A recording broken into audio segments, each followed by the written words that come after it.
Let's get to the money. Let's get to the Money. Let's get to the Money. Let's get to the motherfucking money. Fuck the bookies, fuck the bookies. FTB screaming fuck the bookies, fuck the bookies, fuck the bookies, fuck the bookies, fuck the bookies, fuck the bookies, fuck the bookies. FTB screaming fuck the bookies, fuck the bookies, fuck the bookies. Middle finger in the ass screaming fuck the bookies. Woke up in the morning, grab my little black book. Yesterday can eat a dick, cause we lost by the hook. Can't win them all, so you never see me get shook. Today's a new day, the bookmakers getting cooked. When I spot a dirty keg of 4 units getting played, always find the value, I would never be afraid. Scary money don't win, but I'm not going all in unless I see a bet I love, then I put my balls on a bookie's chin. Let it all soak in, doubling my bread, winning money with my friends. If you got the itch and you wanna go big, follow Sharpie bets and you gon' really fucking win. This is not financial advice, it's entertainment. But if I find the right price, believe I'm parlaying it. You can see my spreadsheet, I'm winning, not just saying it. Profit in the green every week, I'm never negative. I can bet an ace or a shitty old picture. Pick the right spots cause I'm the K-pop whisperer. Shut up when I speak until you finally get the picture. I'm the best in the world, tell me you getting richer. Fuck the bookies, fuck the bookies. FTB screaming fuck the bookies, fuck the bookies, fuck the bookies, fuck the bookies, fuck the bookies, fuck the bookies, fuck the bookies. FTB screaming fuck the bookies, fuck the bookies, fuck the bookies. Middle finger in the ass screaming fuck the bookies. Let's get to the motherfucking monies. Let's get to the motherfucking money. Welcome to the best MLB prop show on God's green earth. I'm your host, Sharpie's Bets, and it's Tuesday, so you know you got some ribeyes with Mike to hold you over with your hitting props, as well as the pitchers I'm going to talk about as well. So enough small talk, fellas. Let's get to the mother trucking money. On this show, we will talk opening lines of pitching props as well as the closing K-prop line 30 minutes prior to the show going live. So do me a favor, guys. If you like what you're hearing, smash that like button. And if you're new to that channel, please hit the subscribe button as well. First guy we're going to talk about today is a guy you need to pay attention to. And it's my guy, your guy, all our guys, Tarek motherfucking Skubal. And he gets himself the shot at the Mariners again. And he's striking people out this year 30% of the time while walking them just 5%. Morning line was 7.5 plus 110 on BetMGM to where the best line available now.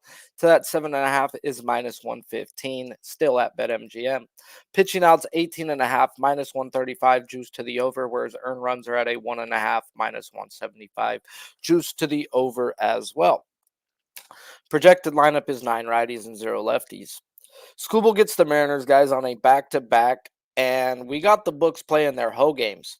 As you will hear this a few times today, the books do not adjust on back-to-backs. No matter if they had a good game or a bad one. It is what it is, guys. And we have major red flags on Skubal today. As when we look at the Mariners' numbers versus lefties over the last 200 plate appearances, it says they are walking tops in the league, yet striking out 26% of the time, while also having a bottom 8 isolated power. So why the fuck did they drop Skubal to a 7.5 after 5 days ago we just hit Skubal for an 8.5? Now he goes home and they drop him? Nah. Sharpie don't play that, guys. They also adjusted his hits up to a 5.5 after being a 4.5 last week and only giving up 3 hits. All in all, guys, this seems like a great spot to bet Skubal, but the books seem to be begging for people to be betting on Scooby today, guys. And you will not see me trying to be cute, guys, even trying to pull him down on an art parlay. Like, why? Why do I want to pull a guy down that the books are begging you to bet an over 7.5, guys? So at the end of the day, I've got to leave this one alone. I'm not going to go with the books and bet it under strictly just because the books are begging to go over. Now, what I do see, and if I had any type of nuts to bet it, it would be Skubal's innings under, guys. Like, why would it be a 7.5? Why would the books be comfortable laying a 7.5? Well, if we look at his innings, he threw 149 3 years ago, the most he's ever thrown. Last year, he only threw 80. This year, he's at 143 after just throwing 80 last year, guys. I'm starting to think there's a hard cap on this man. I don't think he's going to go more than 6 innings today. So I would actually, if I had the nuts, which I probably don't, would take the under 18.5 outs, guys, as why are they hanging that beautiful low hanging grapefruit right there, guys? And something we got to pay attention to. And red flags to me, guys. He goes out and hits 9 when they hit him at an 8.5, and then 5 days later they drop him to a 7.5. So Sharpie, don't play that shit, guys. That right there says the books are seeing something. The books know something, and they're willing to take on nothing but over money on that player. So be careful betting Scooby today, guys. Next guy on the board is a guy I'm literally waiting for lineups for. So if you see me checking my phone, it's because I want to back nasty fucking Nestor today. Yeah, call me crazy, guys. Yeah, we're like, what? But he's on the road, Sharpie. Yeah! It don't matter. Let me talk to you. Nestor Cortez, guys, at the White Sox, striking people out 22% of the time, while walking people just 5%. Morning line was 5.5, minus 115 on DraftKings. Best line available now to that 5.5 is minus 125 on FanDuel. His pitching outs came out late, but something I was waiting for. I was like, just put him out. His pitching outs are 17.5, minus 190 juice to the over, whereas earned runs are at a 2.5, minus 145 juice to the under. Projected lineup is 8 righties, 1 lefty. Nasty Nestor, guys, gets the White Sox for the second time this year. We're back on May 17th in New York. We cashed the over 5.5 on his last batter, and he went 7 innings, no earned runs, while striking out 6. Now, that was at home, and that may have been the last time I bet this man this year, guys. And what I mean is, we all know by now, and no matter what show you watch, we all know Nestor is a different guy at home than on the road. Not just this year, guys. It goes back to the beginning of when he started baseball. It just is what it is. He's talked about it. He's talked about how he's not comfortable with the landing spot on the mounds at most of these stadiums, and he's had issues, guys. Well, I don't think we need to worry about that in this game, guys, is what I'm getting at. As Nestor struggles on the road, they're legit. Like I said, they've been there since 2019 compared to his home road splits. They're legit. Now, he's seen the White Sox on the road 3 times in his life, and he's owned them every time, going 3-0 with an ERA of a 1.89 with 21 strikeouts in 19 innings of work. So I'd say he likes pitching in Chicago as well, guys. And this may be something we need to take advantage of. As when we look at these nasty-ass White Sox numbers over their last 200 plate appearances, we can't even get 200, guys, because in the last 30 days, they have 102. So we can't take much from it, but they are not walking. They're striking out 25% of the time with a trash isolated power. Now, I do expect a good game from Nestor today, guys. And when it comes to his K prop, we look at his metrics and we see that he is better than league average at zone contact. No, that he is, that he is better than league average at zone contact, and he's elite at chase contact. Yet, he is league average at getting people to chase. So let's just go run this projected lineup and see who will chase. And we get 6 of the 9 guys who are projected that are at least 1.5% worse than league average when it comes to chase, with 5 of them being at least 3% worse. So when we look at this past history, guys, we have 3 guys who have seen him that chase, with Robert striking out 5 of his 9 at-bats and Jolkis 2 of his 3 at-bats. Now, Vaughn does chase, yet he's only struck out 2 of 12 at-bats versus Nestor. Now, we do have Nestor, guys, who has struck out lefties not super better, but way better, guys, than he has the right-handed side. Yet the one lefty in this lineup projected is Benintendi. He has only struck him out 3 of 13 at-bats. That's not great, but that's not bad, but it's definitely not Nestor's average versus a lefty. Now, 2 of the guys who do chase have not seen Cortez, and they are both chasing 8% worse than league average. A la Luis Roberts, guys, who is also chasing at that 8% clip. And this man has seen him, and he struck out 5 of his 9 at-bats. So we've got Luis Roberts, and we've got Sosa and Baldwin, guys, will go down to this man. Sosa and Roberts being top 2 or 2 of the top 3 in this projected lineup, we can project one of them to go down twice, if not both. And when I run it with everybody else in this lineup, it is predominantly like Lee, Jolkis, and Baldwin are the bottom 3, but he can also get Vargas, Sosa, Roberts, and Vaughn. and maybe the other two guys. Like, this is going to be a great game, in my opinion, for Nestor. It's, do I want to pull him down to 5 and win, which was minus 135 last I checked? Or do I want to just straight bet the 5.5 on the man? But I do expect this man to be out there 6+ innings, give up less than 3 runs, and it's the White Sox, guys. They don't got a bullpen, and I expect this kid Cannon to get hit. So once lineups comes out, I will tweet out whether I take his K prop down and to win, or just Nestor to record the win is another thing I was looking at. But either which way, I am looking to bet Nestor on the road because I think I found me a clear advantage of this man pitching well. Did I not send this man the link today? Probably not. Let's hopefully send it to him now. Oopsie. Sharpie's a little stoned, guys. That happens.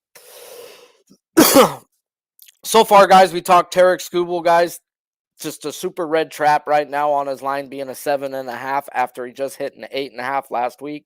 Books do not adjust, and when they do adjust on a back-to-back, we need to pay attention to what they're doing. I'm going to back Nestor today, waiting on lineups to see which and how, whether it be just to record the win at a minus 115 or pull him down to a 5 as well as the win at a minus 135. Or do I have the nuts to actually bet an over again with Nestor Cortez, which, like I said, the last time I think I bet an over with this man was versus these White Sox, and I hit it on the last batter, and it was a 5.5. So do I want to go through that again? Or do I know? Or I watched the Sears game too. That's one lefty they've seen in that stupid 102 plate appearances. Sears had like 1 strikeout through 4 innings and ended up with 8-8 or 8-7. So there's no which way I'd look at the under, but they can definitely come later on in the game as well, as this dude is a sinker baller, which I more than likely will have to pull down because it takes me nuts to bet any type of sinker baller, if you know what I'm talking about. Is that not the right one? Hopefully it is.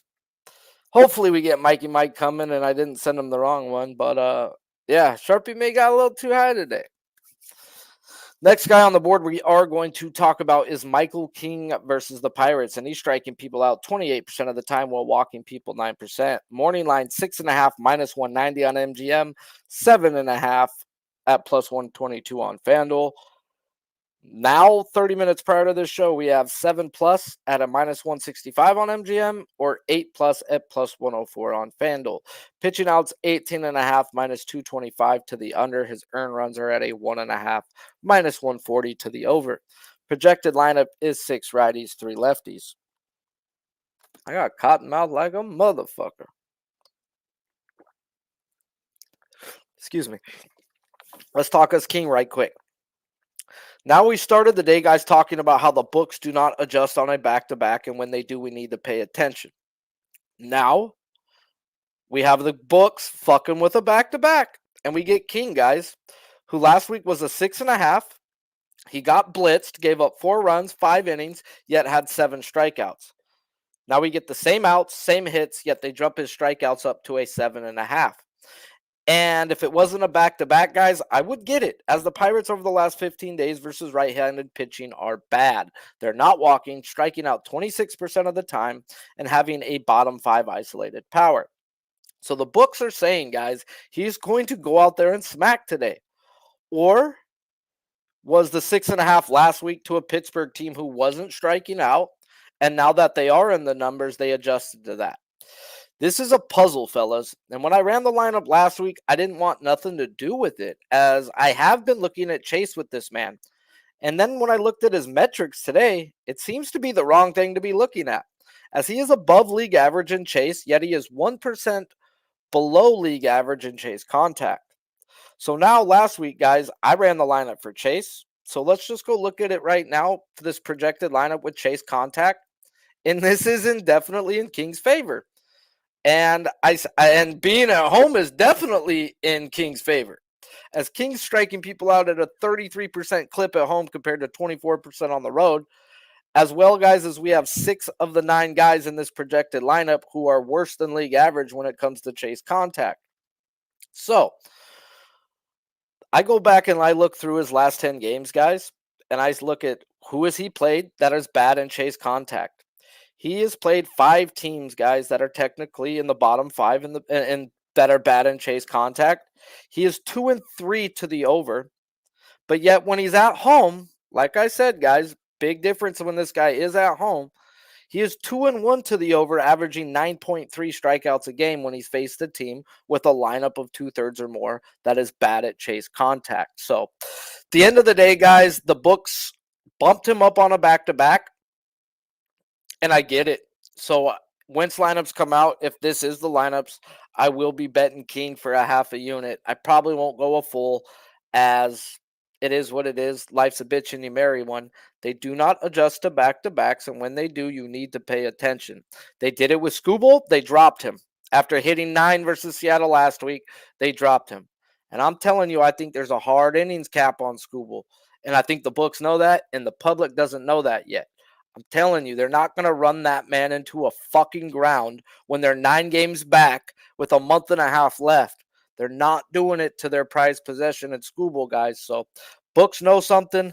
Let me talk to you. They ain't dumb. You know who else knows something, guys? Mikey fucking Mike. He knows something about some ribeyes. And y'all know him as Pimp Slap or Mike. Either which way, you know the fucking drill. It's that time of the day to talk us hitting props. Megalodon, the size of really 2 school buses. Are they extinct? Are they extinct? That's the big question. What's the new evidence now? A satellite photo near Sao Paulo. When you compare them next to the first photo, I'd say that's a 70-foot shark. Yeah, hey, that is a 70-foot shark, man. Keep that thing in your pants, man. My dude, what up, Sharpie? How we doing, brother? Man, it's been a roller coaster of August, bro. I'm hoping to get this fucking shit back on track. It's been good to have the show days. I mean, well, you know, so that means I'm probably putting more work in on those days, you know, than I should be doing every day, I guess. I don't know, bro. COVID fucked me up, and it's been a roller coaster. Win, lose a little, fucking I want to hang myself. Call Snell and fucking Sale for what they were going to do last night and still lose money that day. Fuck, bro. Like, yeah, bounce back days have been good, though. So this is a bounce back day. I need some help. So hopefully you can point me to a few different ways of who you think's going to get beat on today. I'll tell you what, I think today's a terrific day for a bounce back spot. I was looking across the card. Looks like a lot of potential under opportunities, at least in the first 5s. A lot of pitchers that really haven't seen these lineups, right? And vice versa. So should be a tremendous day to make some money, but you know, we're going to look at the hitting side of this thing here because I do think that there's some really great spots and some really great prices to go along with it. So time to get to work, my friend. Fucking put the women and children to bed. Time to cook these bookies. Let's get it. All right, we're going to start out there. Let's take a look at this Mets game. I'm going to go Mets in Oakland. You know, the story for me with the Mets here is which is the guy that's going to go out there and have the day. And it seems like it's a crapshoot trying to figure it out. But today, I think I got the spot for us here. You know, I've been looking. There's been some great metrics out there this time of year now. Yeah, you're right. We're getting to the tail end of the season. Great opportunity with these stats. Everything's starting to mature. We can start seeing what these guys look like out there. Mets-wise today, I like a little spot. Big favorites against this Oakland Athletics team here. And I got to take a look at Francisco Lindor. I mean, look, he's hitting over 300 his past week. He's on fire. He's certainly a switch hitter, can go out there, figure out the best way to attack the lineup, which I like. Then we look at it and we see Stripling. He's got a 335 against lefties with an 838 OPS. And they're going to price us right in this wheelhouse at plus 165. Love me a spot here. The guy's just got great numbers. I look at that last 7 and last 14 days, kind of in that micro sample to see they're either hot or they're not. And typically we can try to evaluate if they are in fact going to be hot. I think it's a good spot for Lindor. You know, you look across the board. I can't get right with Nemo. Every time I get Alonso, it's the next day that he goes out there and fires. But Francisco Lindor's got some great numbers. He's one of the better guys on the team in this situation, the lefty-righty scenario, and 165. Seems like good money for us to take this Mets team against Oakland, who has shown vulnerability to start giving up some runs. We know they hit a lot, but we know they get hit a lot as well. So I don't like the wind kind of coming in across the field here at Citi Field, but from a home advantage perspective in the leadoff role, you know, you look at this guy, I think he's got a good opportunity versus a Joey Boyle spot as well, right? Is it Joey Boyle now? It's not Blackbird? I don't know. I'm looking at this lineup here. I see Joey Boyle. Well, as far as going against the Mets, right? So I thought it was Blackburn earlier. Well, I see Blackburn for the Mets. Oh, yeah, Boyle now. Yeah, they did switch Boyle. It's some dude, and he's got a 7.16 ERA, bro. 2-5 and gives up his butt cheeks like there's no tomorrow. Okay. That just became a good one there. I like that spot. I liked it to begin with here, but taking another look back at it here, second best guy on the team when it comes to hitting against righties. Give me this opportunity, man. Here. Joe Boyle. The Athletics recalled Boyle from AAA Vegas to start Tuesday's game against the Mets. Boyle hasn't pitched for the Athletics since May 5th after stumbling to a 7.16 ERA in 7 starts, and he hasn't fared much better in AAA, logging a 6 ERA across 38. The guy sucks donkey schlong, guys. Let's go, Francisco Lindor. Don't let us down. Why not just get a leadoff spot out there? I mean, you're number 1 in the order. Set the tone. Beat these bitches up, man. Smack them right in the ass. Let's go. Let's get that spot for a nice little. What's crazy too is I was actually looking to back Blackburn today. I'm like, dude, but I was like, you know what? Stop it. You don't bet guys. You don't bet guys because of situations. But man, if there was a situation to back somebody, Paul Blackburn at home now with the Mets, where you got people that will cheer versus the team that traded you and you grew up on. Blackburn's having a fucking day today, bro. I think it's a great spot for the Mets as well. I really like the Mets now. They were on the fringe of a buy order for me, and I think they just moved themselves across the finish line. But we'll take a Lindor opportunity at 165. This is a parlay day too, so we're gonna put these guys together. You already know the deal out there. In fact, now I know this whole Dinger Tuesday thing out there. If you're looking to play that home run up, then you got to look at Lindor here, especially against this meatball that's going everywhere he goes. They got no other options for Oakland. They got to put this guy out there. That seems like good money. We'll start the card off there. And we'll keep cruising. Another early spot that I want to take advantage of is the Nats and the Orioles. The battle of, I guess, the capital, right? In Maryland. 54-65 Nats. Then we see that 70-49 O's. But hit or miss again, kind of one of those teams that I've had that relationship with, like the Mets side of things and trying to figure out who's the guy. If you ride the hot hand, you seem to be taking the L's in these spots. So I'm going to look to get a guy that's, I use the word slumping, but I don't want to say slumping in the sense that he's just getting crushed out there. I mean, look, right-handed guy, 8 of his 15 home runs have come at home. He likes playing. He's good. He's good regardless. Like, he's right down the middle, good batter all around. He's at 271 at home here. I'm looking at Mountcastle. I think from a X's and O's perspective, he's down there in the 6th spot, which means we should be getting a lot better price tag, but they're pricing it at 165 because it's Jake Irvin. And I mentioned this on the start. Not a lot of batters have seen a lot of these pitchers today. This lineup for the Orioles side of things falls right into that criteria. 0 at-bats against Jake Irvin across the board. So anything can happen. But here's this guy. He's in the 6th spot, and they priced him at plus 165. Do they know something? Are they telling you, hey, despite the fact that he might only get 3 times through the order, he's still got a great opportunity to not just drive in runs, but runs, bases, RBIs, home run opportunity is 2, 3, 4, 5 hole of Baltimore is all capable of being on base. All meat, right? I mean, you look at it, there's no potatoes in that spot between Santander, Henderson, O'Hearn, and Rooshman. And then you're going to bring in Mountcastle. Well, no shit, he's got RBIs. 3 RBIs in his last 7 days as well. Despite he's not necessarily driving bombs out of the yard, he's still producing and generating offense out there. I expect them to generate this offense. Jake Irvin, of course, but Trevor Rogers on the other side, the old lefty unfavorable matchup for the Nats here. I think it's a great spot. Again, not just for Baltimore to pick up this dub. I know they're probably a little bit on the price taggy side, but Mountcastle at 165. Somebody knows something. I think it's us there. I like a little plus 165 spot for our guy, Brian Mountcastle. Yeah, let's get it, man. We got Mountcastle and Lindor, both at plus 165. It seems like add 2 of them together, and we got us a pretty lady. I got is she approaching 380? She ain't. Boy, we getting there. I mean, once we get to football season, we had 330, baby. It's like she went on a little sweat diet. Well, once we get to football season, we bump it up to 480. So we'll add this guy in there to try to get us to that sweet spot. Look, I make a lot of fun of our guy for this one here, but you got to look at Yordan Alvarez. I've been monitoring the 50-50 club. their first 50 plate appearances versus their last 50 plate appearances, as consistent and as well as this dude has been hitting, he's even better over his last 50 plate appearances by almost 200 points. You got to look at your daddy, man. I mean, the challenge for your daddy, he's in the 3-hole, right? You look in front of him, he's got Bregman. Big bomb for Bregman yesterday. Bregman's a 667 against this Boz character, right? At the same time, Altuve's on top of him. And in the 3-hole this year, it seems to be that little sweet spot. Last year, it was the 4-hole in the cleanup position. This year, I think the challenge for Yordan, potential walkability. I mean, you see this guy come up. What are you going to do? He's got 6 walks in his last, 8 games? From a fearing the batter perspective, Alvarez has got them all shitting in their pants. And you got 2 options.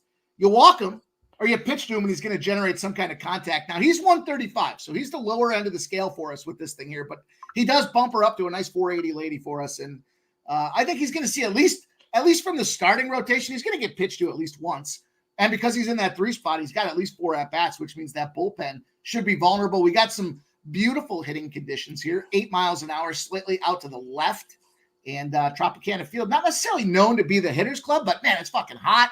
It's humid.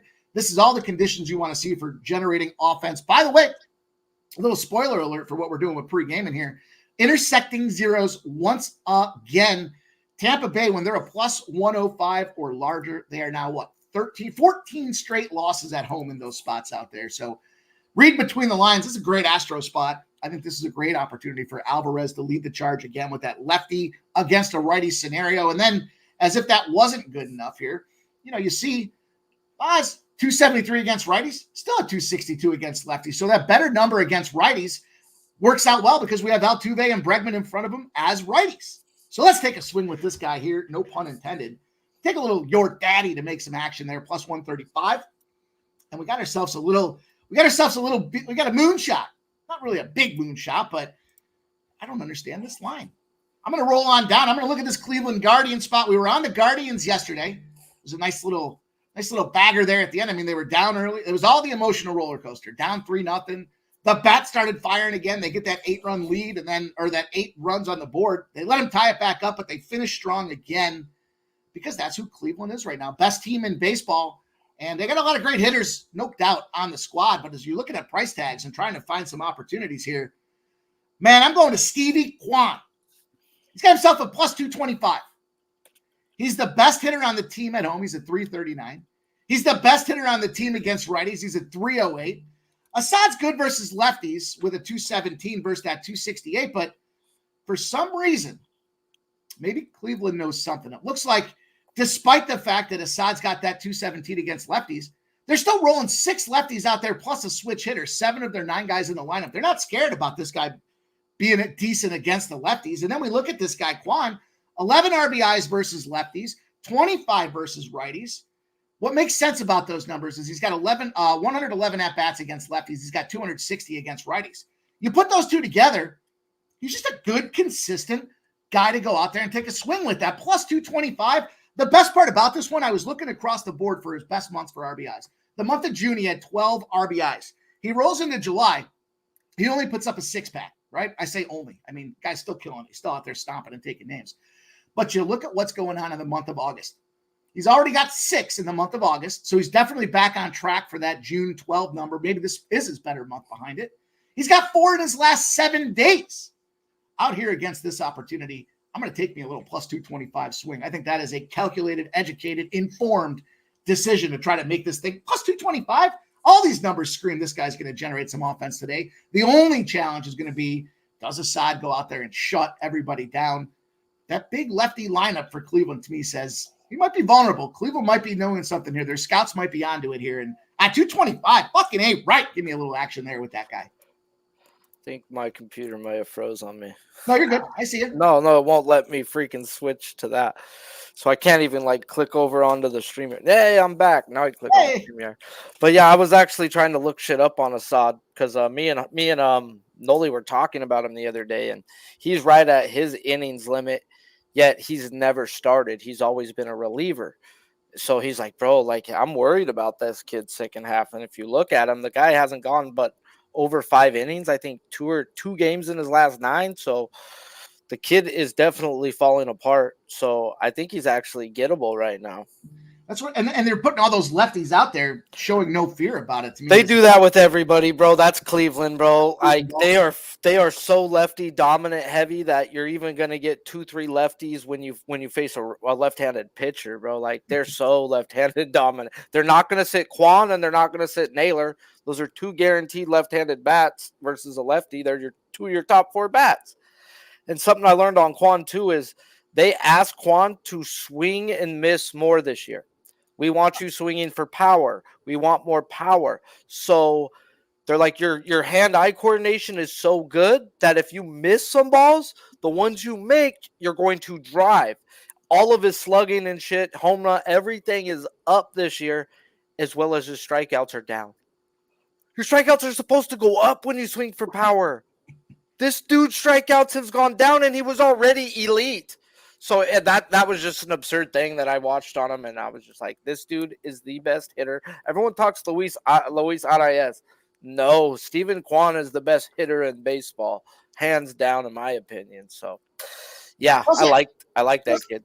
I like the spot with Matthew Boyd going as well here, right? The new piece here, if you will, in the lineup for these guys trying to make it happen. So why not? We got the lefty-lefty matchup. Show a little support for this guy. Go out there, swing hard, swing for the fences, and clean this plus 225 up for us. And there's a 4-pack, you guys, 2 165s. That 135 and a 225 is that's the little cherry on top of this thing, Sharpie. I think we clean up tonight, dude. I like these looks. I like all 4 of them. I think they're great spots. Okay, now I'm going to throw you a curveball real quick because I know you weren't here at the beginning of the show.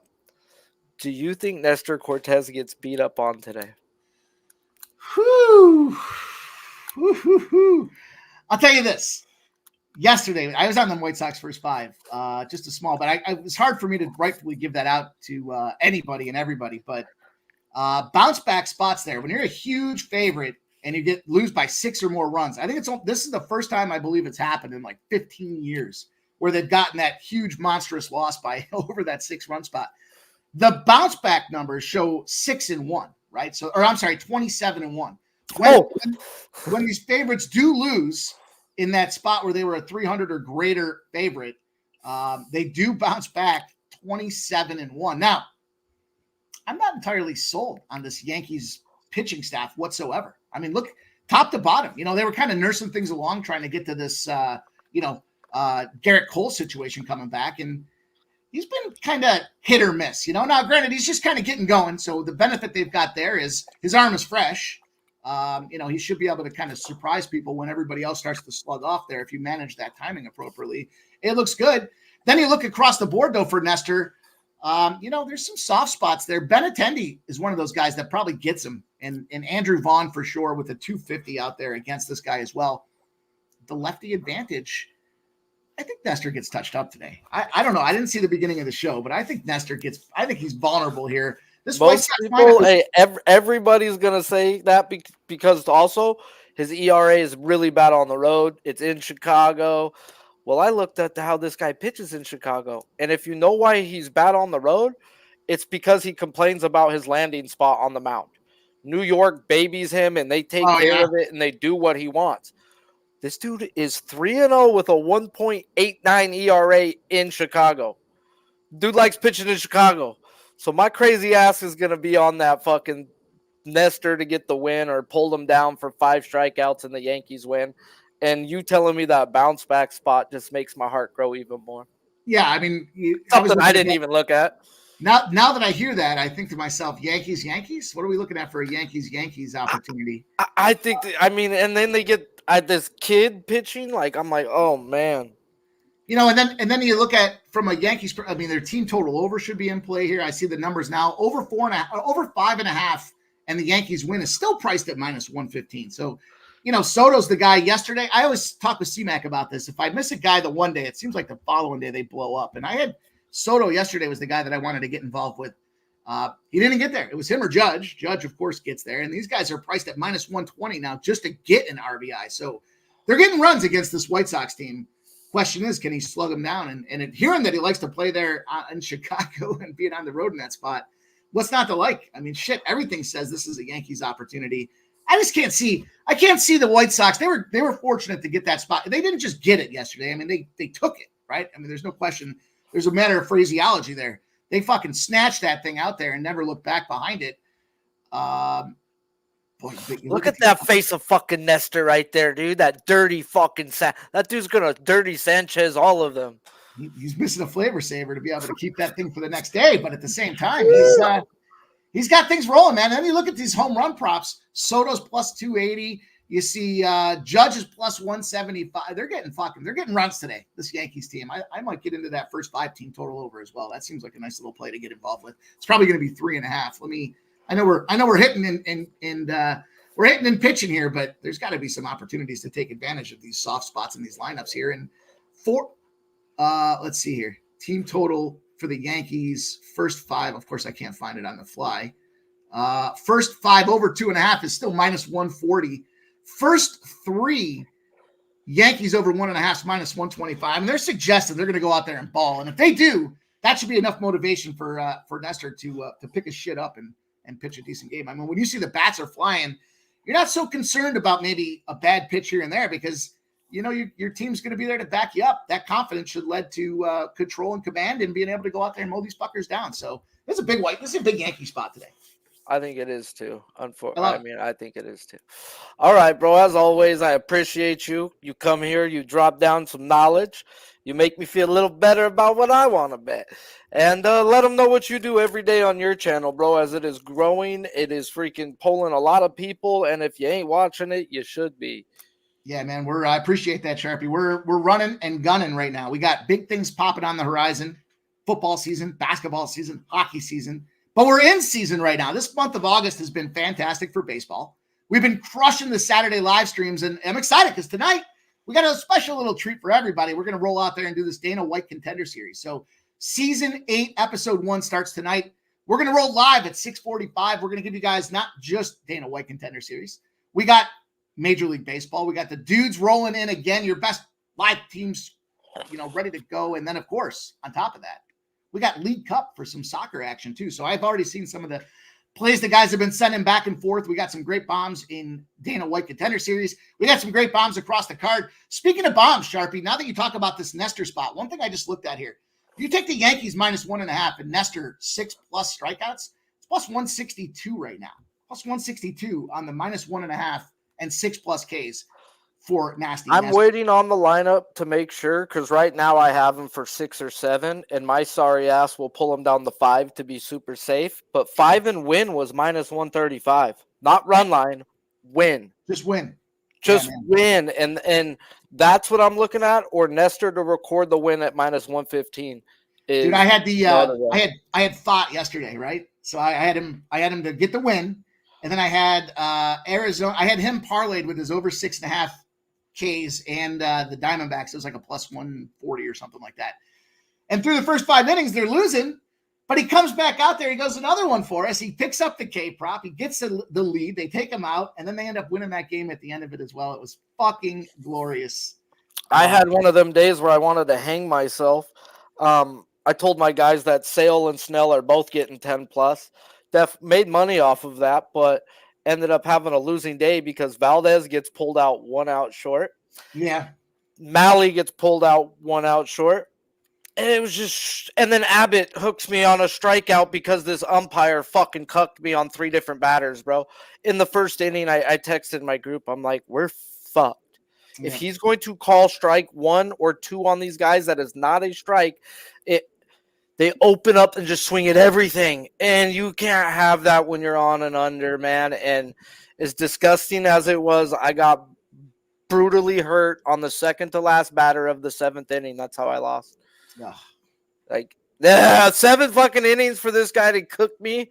And it was 3 from the umpire, bro. And it just, I should have known and bet freaking Sonny Gray live.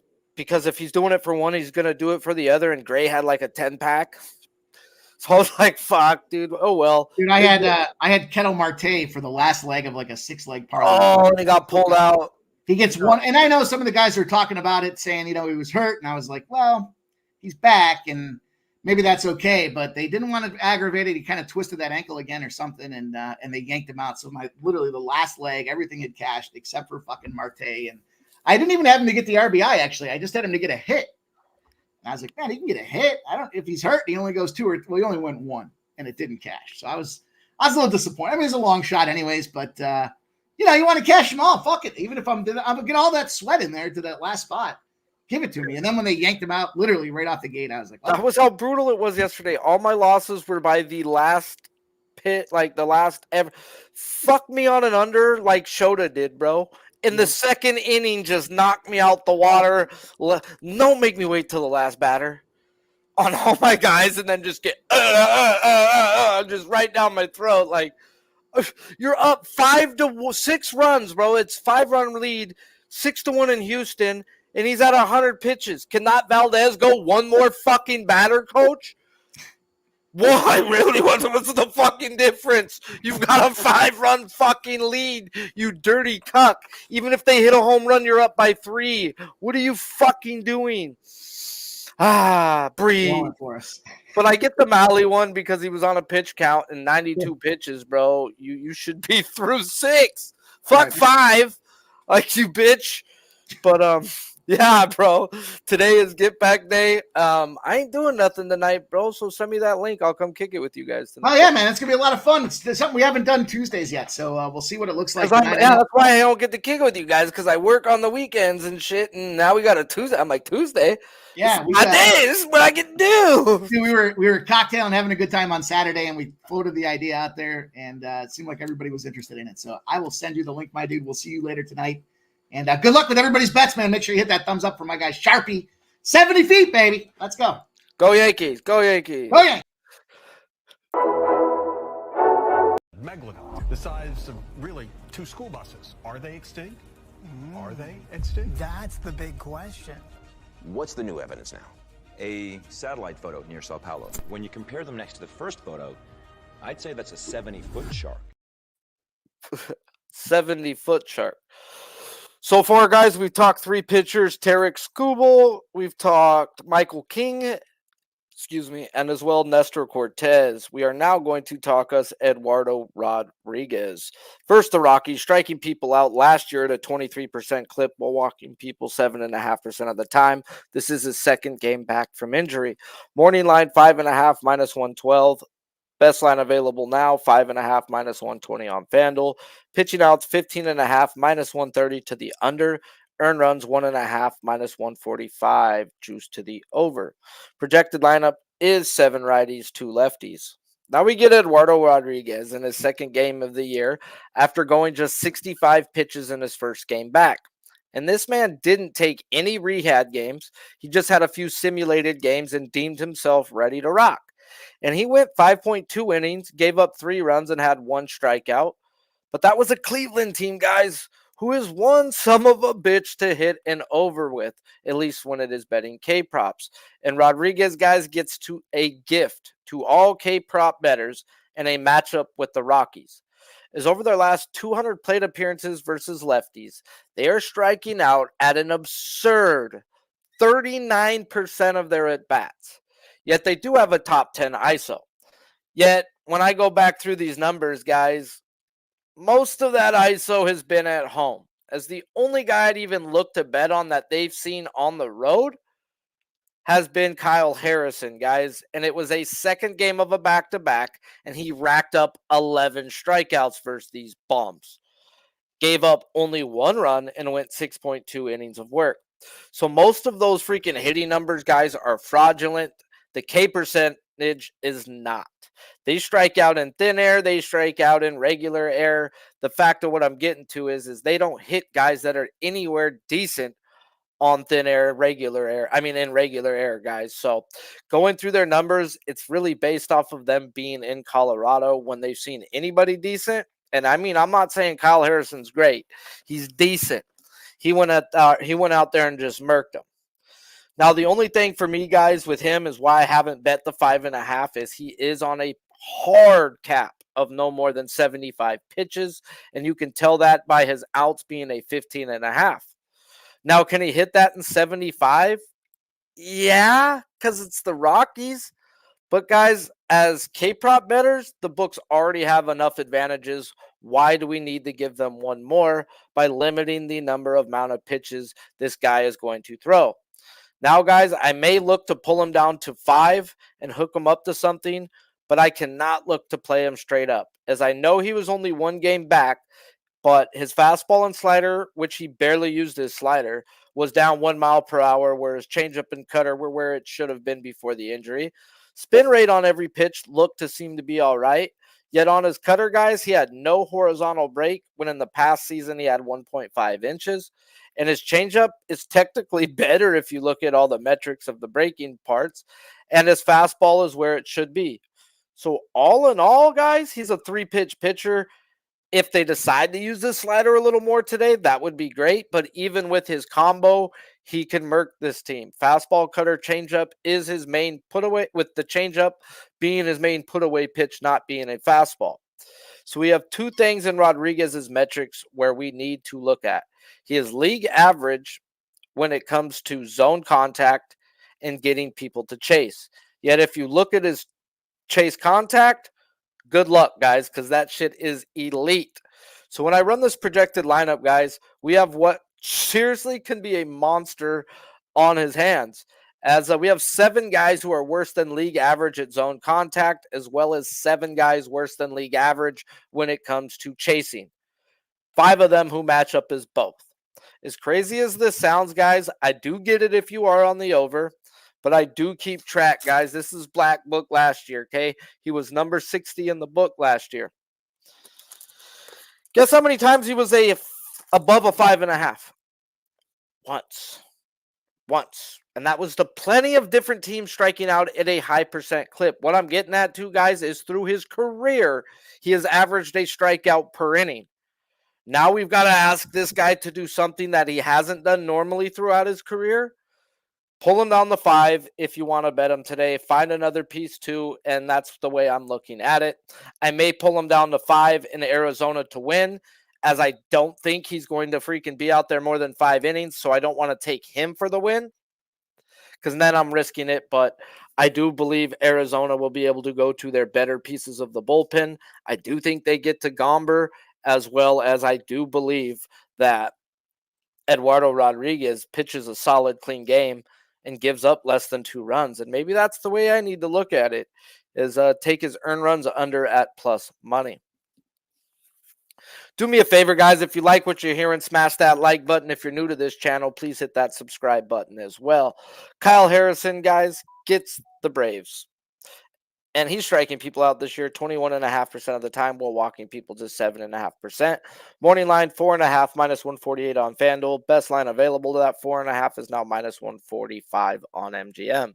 Pitching outs 14.5, minus 210, juice to the over. Earned runs 2.5, minus 155, juice to the under. Projected lineup for your Braves is 7 righties and 2 lefties. We're going to end the day, guys, with Kyle Harrison versus the Braves. And when we look at the Braves numbers versus lefties over the last month, they only have 164 plate appearances, and they are walking at a decent clip, striking out 34.5% of the time with a top 10 isolated power. And we get a juice to the gills 4.5. Well, the line seems right, guys, if we want to go and look at how he is to this 4.5 over his last 10 games. It's only 5 times, 50%. Which technically would equate to a pick'em, but yet we have the K percentage of that 34.5, guys. So they're going to add on that 40 cents worth of juice. And if he had a 60% win rate to that 4.5, we would be seeing 5.5. All in all, the line seems right if we want to bet him. And the question is do we want to bet him? And when we look at Harrison's metrics, guys, he is 1% below league average when it comes to zone contact, and he is 2% worse than league average at getting people to chase. So let's go run this projected lineup for zone contact as well as chase. And when it comes to zone contact, we do have 6 people who are league average or worse. Yet when we look at who chases in this lineup, we only have two people. 2 dose, however you want to fucking say it, guys. 2 people who are worse than league average. And we may not get one of them. as Kelenic is a lefty and he was not in the lineup last night versus a lefty. So all in all, what seemed like a nice easy day may be a long one, as the only one who lines up being bad under both categories is Kelenic. And like I said, he may not even be in the lineup. So this is one of those ones, guys, where I thought it may be an easy over. Like, he's going to need help of an umpire, in my opinion, to get these Braves to open up and chase and swing out the zone. The Braves are one of those teams you just can't go out and bet unders with, guys, as the whiff percentage is terrible up and down this lineup, and it's just in their blood to swing for the fences. Now, Snell, guys, was a super easy bet last night, and Harrison, I'm having reservations about, guys, on the amount of the lack of chase that is projected in this lineup for a guy who does need people to chase. I just can't get to the over, even if it's the Braves, even if they are striking out 34% of their at-bats. Another concern for me, too, is Harrison is 5% worse than league average at throwing first pitch strikes. So he's going to be behind in the count a lot with 7 guys who won't chase. As I'm seeing 4, maybe 5 strikeouts, guys, and I cannot pay the juice for a maybe. Nah. That just ain't for me. So right now, guys, I need the lineups to see how I'm going to bet Nestor, as I am going to back him, be it whether him for the win or pull down or both. Lineups for King, guys, as I am leaning to the over with the amount of chase contact in this projected lineup. And if I pull Eduardo Rodriguez down the 5, that's the only way I could bet him, guys. Or do I want to bet him just first 5? I do want to bet Eduardo today. I just can't bet a straight 5.5 on a hard pitch count, as he will not go past 75. I'm going to let Harrison be, guys, as the chase worries me, and there is some major red flags on Scooble, as they just do not drop a dude's K prop on a back-to-back after just hitting it versus the team the week before, and they have done that for him as well. Appreciate you guys all for tuning in, guys. If you don't follow me on Sharpie's Bets at Twitter, go out and do it, guys, as I will tweet all my action out that I do pull the trigger on, and I will be pulling the trigger very shortly as lineups are coming out. Now, until then, guys, stay solid, and if the line looks shady, just leave it alone. It's better to not lose money than to, if it seems like a trap, it probably is, and even if it hits, let it go. It's okay. It's okay. Buy a boy a baseball, get him outside, get his hands dirty, take a little time. Give a boy a Bible, teach him how to pray, thank the good Lord at the end of the day. Wake him up early, teach him how to work, spend his own money, show him what it's worth, yeah. He's gonna know it all, he'll slip and he'll fall, he'll pick himself up, amen. Yes sir, yes ma'am, show him how to be a man, so one of these days he can. Buy a girl flowers, take her to a show, treat her like a lady, and maybe down the road, you'll give a girl a diamond, put it on her hand, watch her and her mama, making all the plans, then get a little house on a little piece of land, build a little family, so maybe one of these days he can, yeah. Buy a boy a baseball, get him outside, get his hands dirty, take a little time, give a boy a